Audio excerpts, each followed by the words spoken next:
When the railways began to spread more than 200 years ago, their impact on architecture was nothing short of revolutionary. To serve these marvellous machines, whole new kinds of buildings sprang up. From the outlandishly ornate, The things you find on buildings. to hidden gems, I never thought I'd get to see this. and railway wonders of the world. Now, this is what I call extreme train spotting. Now, with privileged access We are swinging. Oh my goodness. and rarely seen designs, Oh, this is the famous watercolour. I want to show you how each and every one of these remarkable structures tells the story of how the railways have changed the way we live You're standing in the middle of history. forever. Today I discover some of Britain's most ingenious railway constructions. I'll take a swing at operating an extremely clever bridge. That is magnificent. I explore the vast hidden caverns behind the railway freight business Well, here is an architectural treasure trove. and go up on the roof at a station designed not to be seen. I think we're being laughed at down there. Climb aboard as I explore the architecture the railways built. Railway engines were born of 19th century ingenuity, but the structures the railways demanded have often shown an imagination all of their own. Finding ways to span gorges, carve a path through great cities, or cross rivers has presented huge engineering challenges. Today I'm in the East Riding of Yorkshire to see how one such challenge was overcome at the wonderfully inventive Goole Swing Bridge. Completed in 1868 by the North Eastern Railway, this bridge was built to do more than carry trains. It also allows boats to pass along the trade route of the River Ouse. And the way it does this is marvellous. When a large ship needs to come through, this whole 76-metre section of railway turns 90 degrees, allowing the vessel to pass.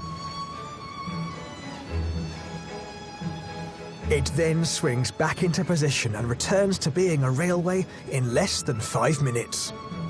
And rather like the points on a railway, the whole operation is controlled from one of my favourite places, a signal box. I'm meeting local operations manager Kelly Bone for a privileged opportunity to see this remarkable piece of Victorian engineering at work. And the only route to our destination is down the track. This is quite a walk to work, isn't it? Oh, it certainly is. Certainly is. Just don't look down. Definitely not. Good grief. Hang on. Oh, we're going out and up.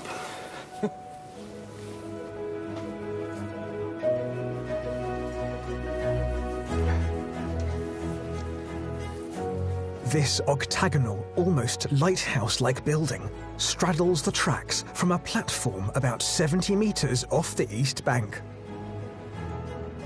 It commands a 360-degree view of both the river and the railway. Right now, the bridge is set to railway position, and it's a good thing too, because no sooner have we arrived than I hear some railway traffic coming our way.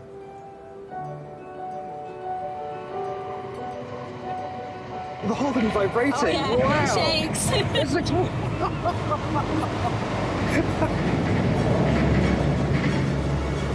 You can't talk. I mean, you've worked up here for some time. Yeah. Do you get a little bit nervous when this comes through? You still jump out your skin every time a train comes past. Feeling trains pass just a few feet beneath us on a 150-year-old piece of Victorian design is quite an experience. And to keep this busy line safe, Kelly and her colleagues ensure the signal box is staffed 24/7, 365 days of the year. You must feel like you run this place. Oh, you do. You run it 100%. When you're working in that signal box, you run this patch of the railway. To be honest, I'm a little jealous. I can definitely see myself commanding all the traffic on this stretch of river and rail. It can't be that difficult, can it? There is an awful lot to learn when you first start, and it's mind-blowing. You walk in there and thinking, oh, this is going to be quite easy. You walk in there and you're like, oh, wow. OK, time for Kelly to show me where it all happens. Well, welcome to my second home. And what a second home this is, Kelly. This is extraordinary. This is an octagonal control room signal box. My goodness, is it also sort of fleet command for the Maritime Navy? I mean, what is going on here? It's not your average signal box. You have got a little bit of everything in this box. You've got your levers for your bridge control. You have the radio communications. You've also got the signalling aspect of it as well. It's a true transport enthusiast's dream. From this command centre, Kelly is able to coordinate both the boats and the trains passing through this busy intersection. And with rail services using the bridge every 15 minutes, Kelly definitely needs to keep on her toes. This train here is now approaching, and you'll feel it shake, rattle and roll in a minute as it comes over the bridge, which is here. Oh, I can hear it. Oh. There it is. So now I'm going to put the signal back behind it because it's cleared the signal. OK. This train has actually popped onto the track circuit. Yeah, this is where I now hand it over to the next signal box via the bells. Whoa, well, hang on a second. Via the bells? Yep, via the bells, the old-fashioned bells. So...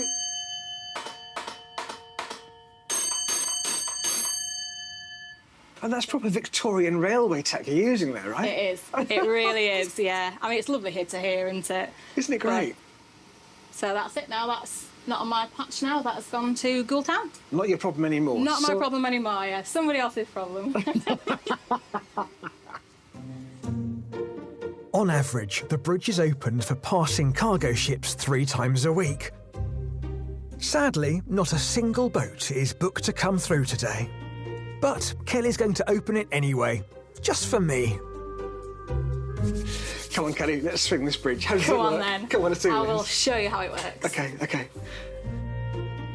It's a gloriously mechanical process. No fancy computers involved. The whole manoeuvre is conducted via a series of levers. Once I pull this lever out, it means that now we are in bridge mode and not rail mode anymore. OK. So this next lever here is going to release the bolts at the east end. OK. And then we go on to the bolts at the west end. So you're pulling the bridge apart. You're releasing us from land. You're like taking the anchors up. So this one is now completely and utterly in bridge mode. Wow.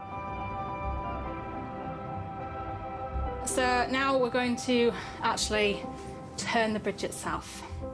Now, would you like to turn the bridge, sir? Would I like to turn the bridge? Would you like to turn the bridge? Yes, please. Go for it. I can't believe I'm about to tackle the bridge over the River Ouse.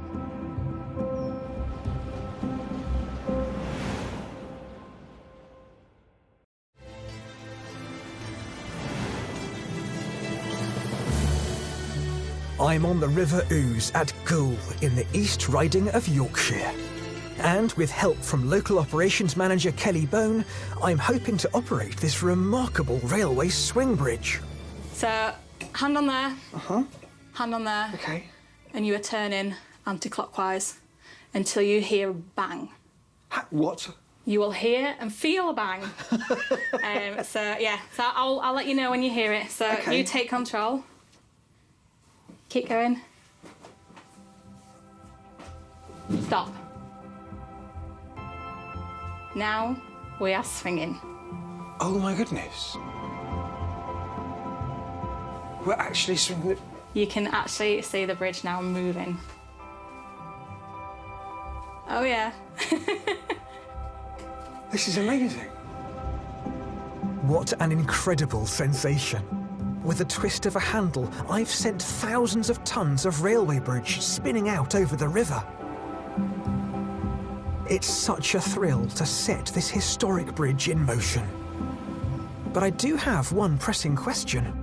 How do we stop it, out of interest? So, when you align with a certain tree, which I will tell you, then you need to take hold of your levers again and turn it clockwise to the middle point.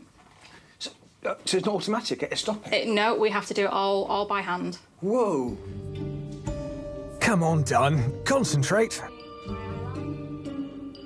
And now, take it to the middle. Middle? Here? Yeah, like there? right there. Stop. There.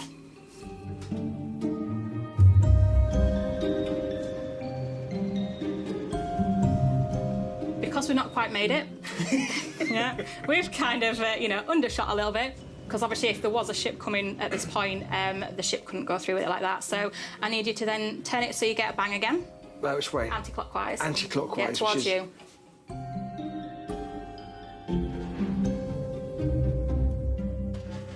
So if you knock it off now to the middle section. Where? To the middle, right into the, yeah.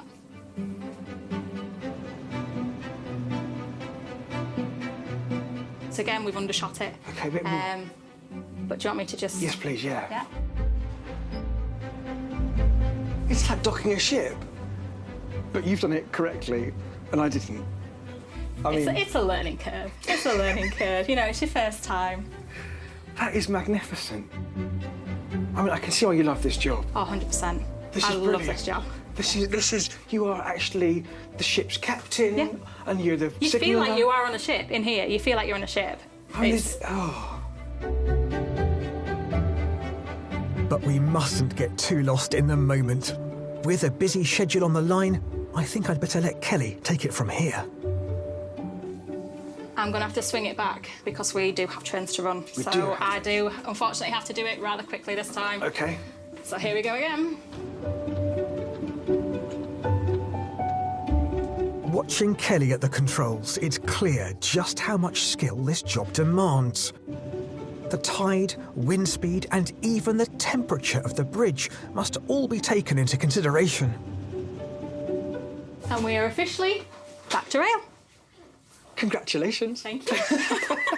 We did it. You did it. You corrected my mucking You up. helped. I think I might have hindered that one slightly. I think I'd better not distract Kelly any further. But suffice to say, that was an experience like no other. Is it Victorian tech? Is it a control room?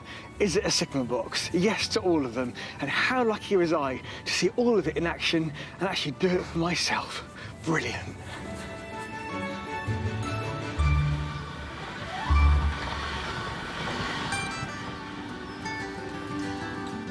After my exhilarating spell in the signal box, I'm keen to know more about the history of Goole Swing Bridge. A bridge which, when it became operational in 1869, was claimed to be the second longest of its kind in the world. Margaret Hicks Clark from the Goole Civic Society is joining me. She can fill in some background on this extraordinary piece of railway construction. So the North Eastern Railway thought to themselves, right, we've got to build a bridge. But they didn't go and build, let's say, a bridge that races up and down. They didn't build a massive viaduct. Why not build something more standard? It was still a busy waterway at the time with tall ships, so having a swing bridge meant that actually you could get a vessel going up the river and one coming down the river at the same time. The genius behind the bridge's motors was W.G. Armstrong, a great name in Victorian engineering. At his Ayleswick works in Newcastle, he perfected hydraulics, and he was known for unconventional designs, like this startling water tower in Grimsby, and enormous gun turrets, which were exported all over the world. The detail in the original sketches for Goole Swing Bridge is stunning, truly a mechanical marvel. They really speak to this amazing period of engineering advancement, and it's no surprise his company would go on to design the hydraulics for the world-famous Tower Bridge. Though sadly, swing bridges like the one Armstrong helped create here at Goole are few and far between today. Why are swing bridges so rare, do you think? I think there are problems with them. They were difficult to maintain, and so when the modernisation of the network happened, a lot of them were just dismantled and replaced. But Goole, I think, was lucky, but they did have a few problems with ships hitting the bridge. No, really? That's absolutely true. To take just one of the worst incidents, in 1973, a ship completely demolished the central span of the bridge. British Rail wanted to close it, but that never happened. And in 1987, the bridge was then listed by English Heritage because it was quite rare. I'm delighted that Goole's swing bridge now enjoys protected status. Not least because it's such an important part of this area's history. Does it still excite you to see it? Oh yes, definitely. And my husband as well, because it's like, you know, boys with trains. Guilty as charged. What a pleasure it's been to visit and operate Goole's extraordinary swing bridge. Over 150 years since it opened to traffic for the very first time, it remains a stunning example of Victorian ambition, expertise, and sheer ingenuity. I've now come to the National Railway Museum in York, where so many other innovations from our railway history are preserved. There's obviously a lot to take in here, but today I've been granted special access to the museum's conservation department. Hello. Because a specific restoration project is being put on hold for my benefit. To learn more about the objects in question, I'm meeting lead curator Ed Bartholomew. Ed, I'm intrigued. What on earth is this object, and what is it doing here in the museum? This is a railway boundary marker from the 19th century. They were made because railways legally had to mark their boundaries. It's an everyday, mundane object that actually tells us quite a lot about the railways, their origins, how they were managed, and how they developed across the United Kingdom. This marker was given to the museum in 1988 after spending a century partially buried beside a railway line. By the 1880s, Britain's many different railway companies had around 37,000 miles of boundaries to define. They also wanted to protect them from competing railways or local landowners. Where there was dispute over who actually owned the land, or where they considered that the landowners might actually encroach on their land, they positioned these boundary markers. You would get encroachments, you would get disagreements over exactly where the boundaries lay. So, you know, this was a way of just putting it right out there in your face. This is what we own. I've got to ask, but what is MS and LR? Does that stand for something? So that's Manchester, Sheffield and Lincolnshire Railway. It was a railway that was built to primarily exploit coal resources across the north of England.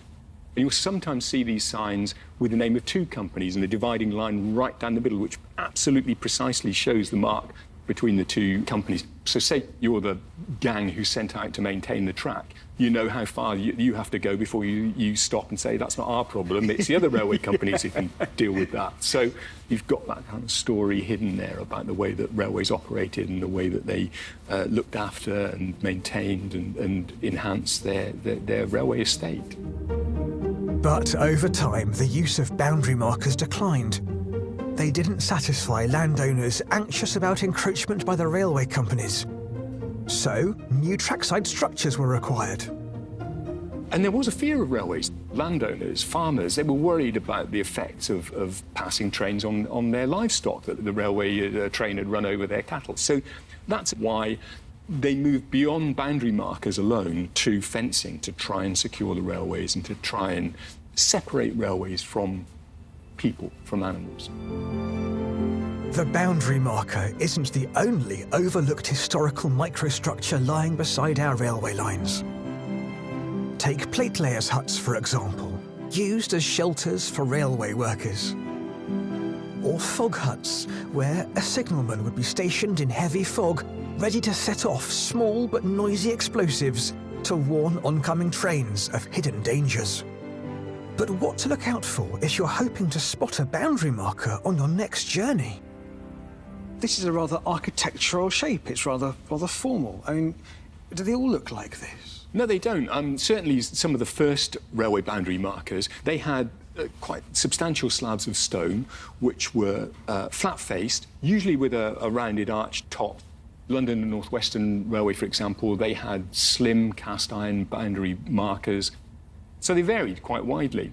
And actually, quite a few of them are actually scheduled as historic monuments, so you can find details of them on the Historic England website, for example.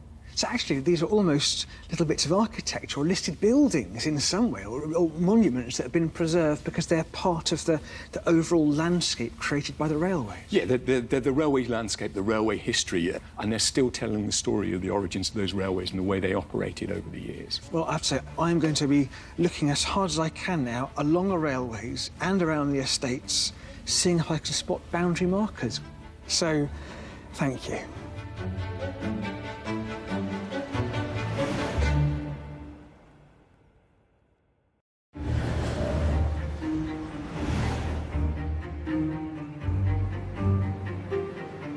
To continue my search for ingenious railway construction, I've come to Edinburgh. Aldreekie, the Athens of the North. Edinburgh's railway history stretches back to the 1840s and is full of interesting, innovative ideas. Believe it or not, I'm walking just a few feet away from Scotland's largest railway station, Edinburgh Waverley, but it's nowhere to be seen. Edinburgh Waverley is definitely different. It's Britain's only existing station named after a work of fiction, the Waverley novels by Sir Walter Scott, who's commemorated in this monument close to the station. But the thing that makes Edinburgh Waverley enormously, compellingly curious is that it's just so hidden away. Look at these unassuming entrances. They hardly suggest a great station lies within. In fact, Edinburgh Waverley stretches across well over 20 acres.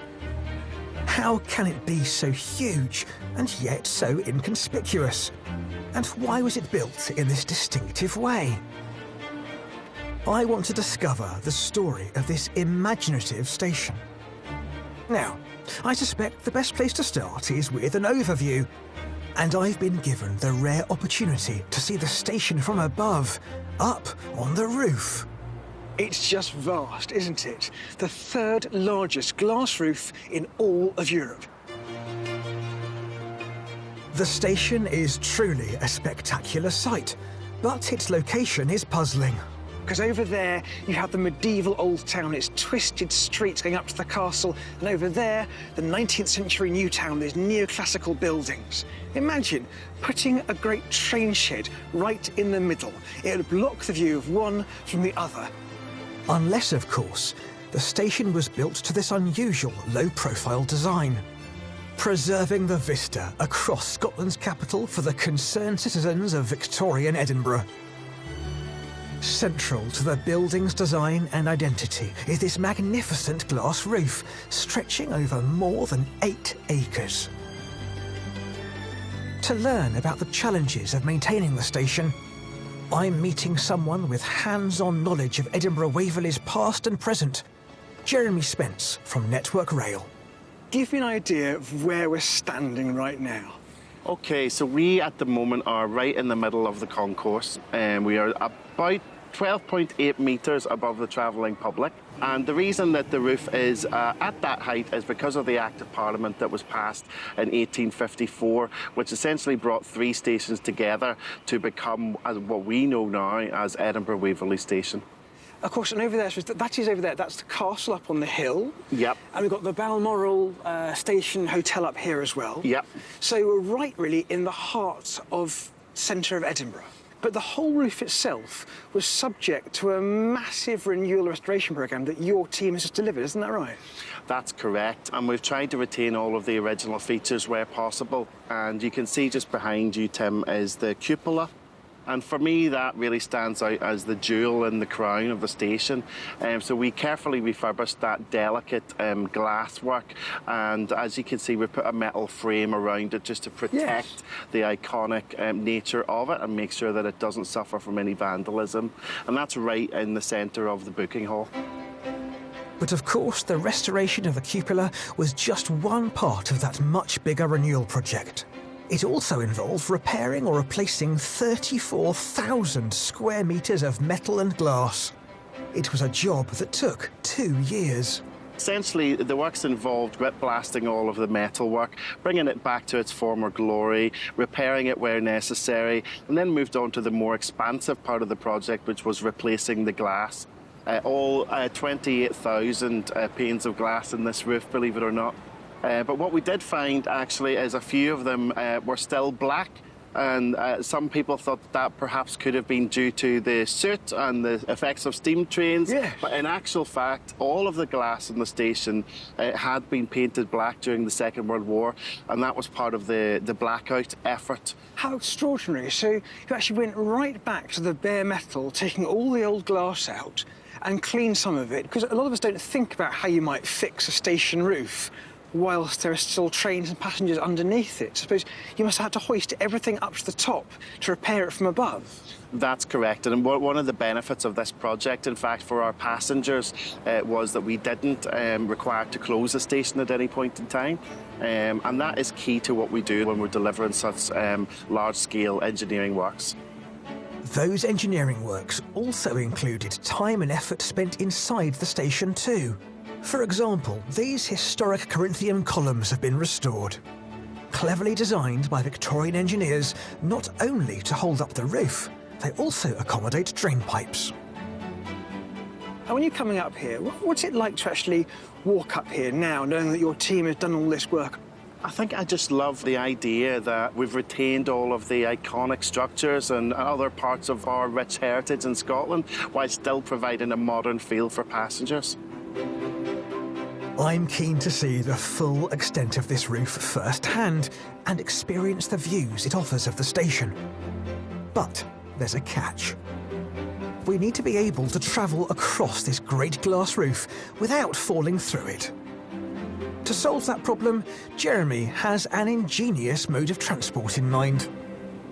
The gantry system. Oh, Lord. I mean, Okay. the things I do. Right, so that's in like that. Right, so what do I do now? All right, and then we just hold on to the sides and walk along. Of course you do. Good grief. Lord. So down there, I can see all the people walking on the footbridge down there. Indeed, it can be quite disconcerting.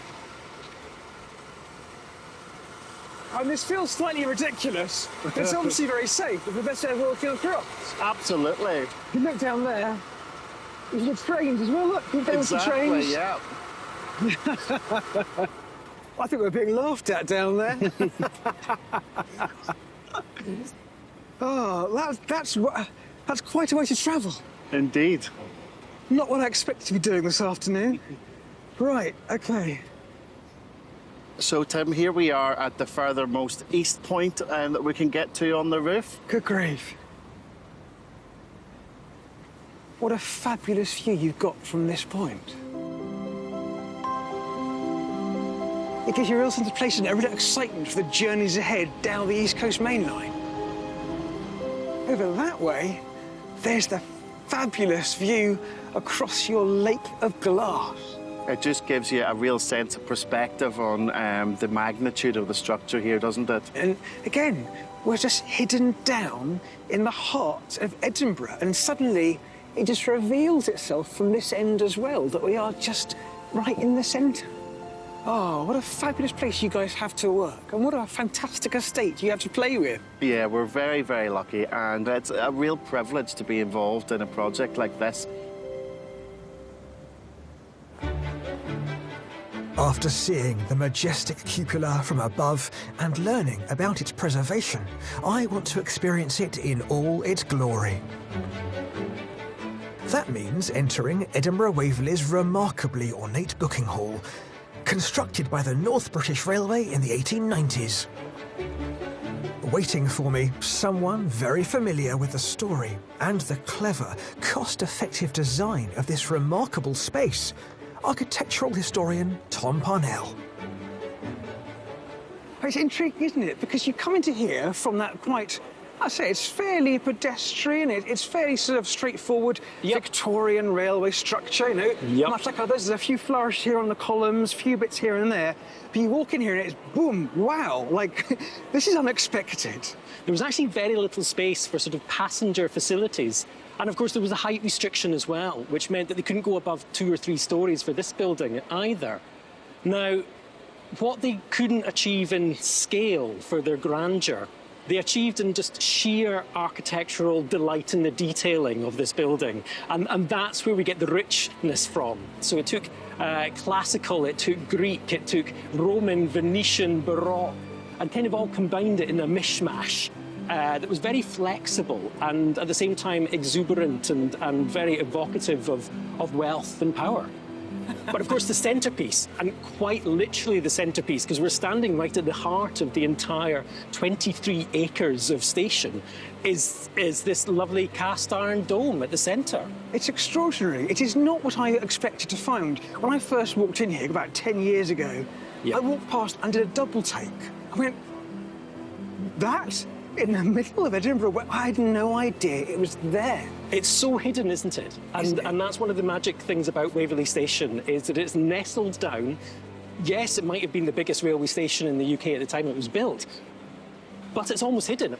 I mean, this is a very unusual space because it's a booking office or a waiting room in the middle of the station.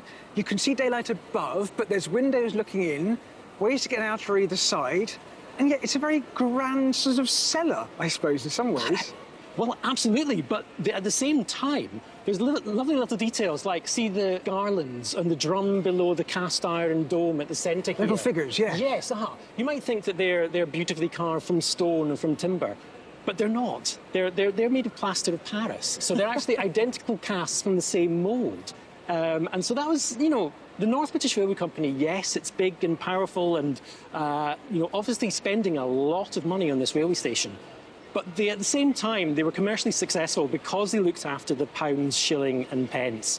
And where there was a saving that could be made, they really pushed their architects and engineers to make that saving. So if you look very closely, you start seeing the repetition of the patterns. You start thinking, actually, this has been very cleverly designed, possibly by an architect, possibly an engineer. And you start realising how closely those two things are linked, can't you? Absolutely. Indeed, I often describe Waverley Station as being an engineered townscape in many ways. And it's a single project that happened in the 1890s, but it's a big, big project. And I suspect I've only scratched the surface of the inventive ideas to be found here at Edinburgh Waverley. Good grief, what a very strange space.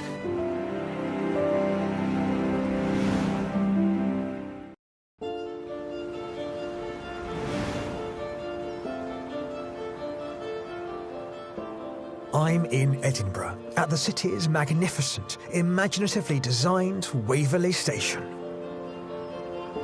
And here, in the elaborate booking hall, architectural historian Tom Parnell is about to reveal some of this remarkable station's buried secrets. Well, this terrazzo floor, this isn't original, surely? No, it's not. This is part of the major scheme of works that altered this space in the 1970s. In fact, in 1970, when the Commonwealth Games were held in Edinburgh, British Rail decided to modernise this space. And so the flooring was added and a significant number of changes to the interior of this space, particularly at ground floor level. Underneath this flooring, however, I believe that's the original mosaic flooring with all the North British Railway emblems and all sorts of dramatic forms and shapes and patterns, all entirely covered up. Really? Yes, and that was spread across the whole of this ground floor area. So I'd love to think that it all still survives underneath our feet. Oh, how exciting. What a lovely thought. Maybe all that is there for the next set of regeneration to uncover it again. Who knows? Who knows? Oh, I do hope so. The thought that architectural treasures lie beneath the feet of the people passing through this booking hall today is truly exciting. It's inspiring me to look even deeper into the history of this huge station, so carefully designed not to spoil the views across Scotland's capital. Edinburgh Waverley has been a major hub of passenger traffic for over 150 years. But I've been told there are significant areas of the station hidden from any travellers, past or present. Areas which lie far underground. Railway rumour has it that imaginative engineers dug massive vaults deep below the station. And in my mind, railway rumours always need to be fully investigated, preferably with a site visit. I'm delighted to say Davy O'Donnell from Network Rail is on hand with the keys. He's promised to give me an exclusive tour. And thankfully, he knows where to find the light switch. Do you want to come inside the vaults, Tim? Oh, yeah. Let's have a look at this. Cool. Oh, you can smell the weight of history, can't you? Yes, without a doubt. Good grief. What a very strange space. There's some weirdness down here, isn't there? Definitely. Real weirdness.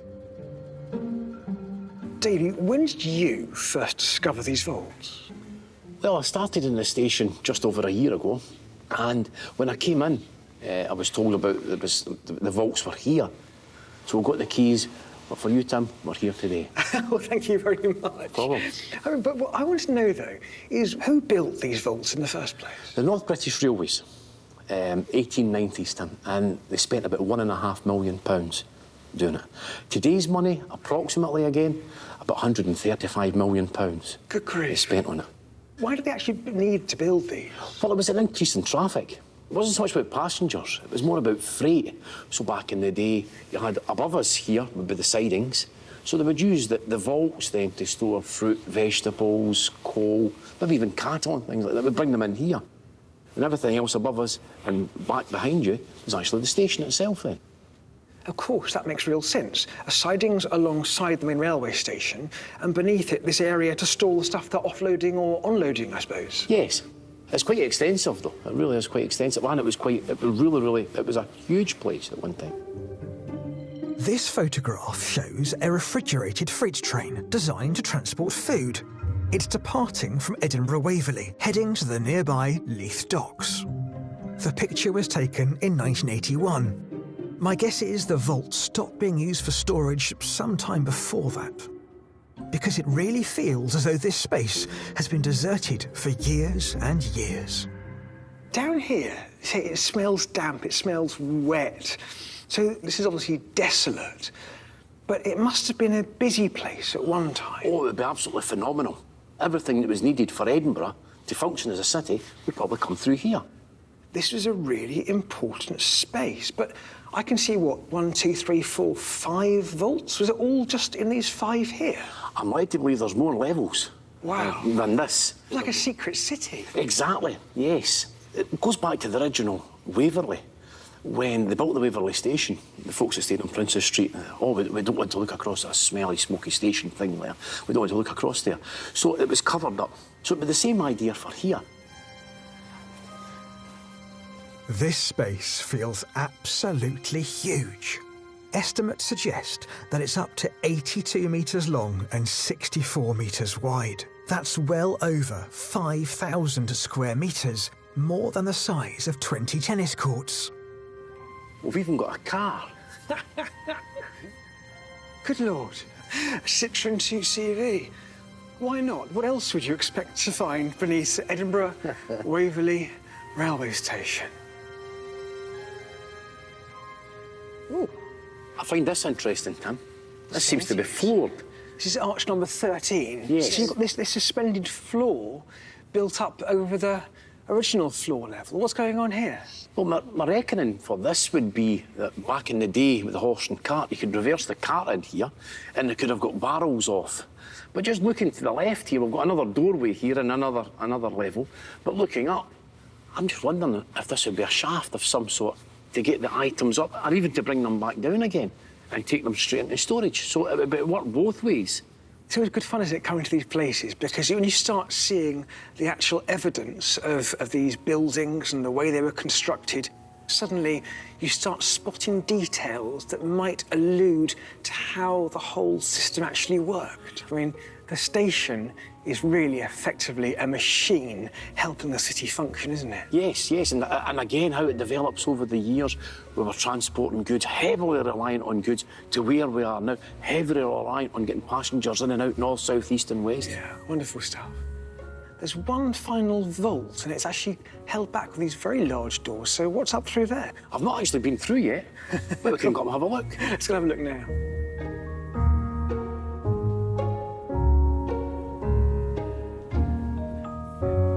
Wow. Here I come, Tim. Well, here is an architectural treasure trove. These are wonderful cast iron panels, but where do you think they would have come from? My reckoning would be from the actual original Waverley Bridge. But to come in here today and actually see this adds another chapter yet again, for myself personally, this adds a chapter for me to the story of the Waverley. It must be wonderful for you, particularly working up on the station there, recognising some of the patterns and motifs that you can see up there, down here now. Because look, over there, you've got these little rosettes over the side, and there's the little egg and dart over the other side there. But all this stuff is being kept safe down here in these vaults that are supporting the whole station. Yes, definitely, definitely. What a find. Yeah. What a find, an absolute treasure trove. Well, thank you so much for showing us down here. Oh, thank you. It's extraordinary to find this volume of architectural detail to be intact, all in storage in one place. This is a lovely find. Thank you.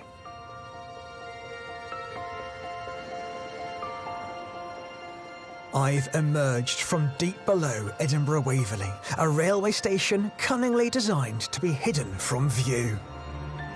The ambition to build a discreet station was certainly fulfilled. While it may not be Britain's most conspicuous example of great railway architecture, I believe Edinburgh Waverley is one of our most fascinating.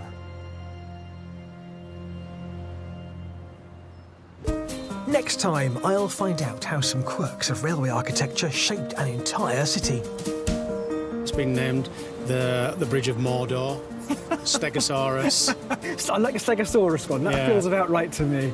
And we'll reveal the legacy of a Victorian railway legend. This is really wonderful.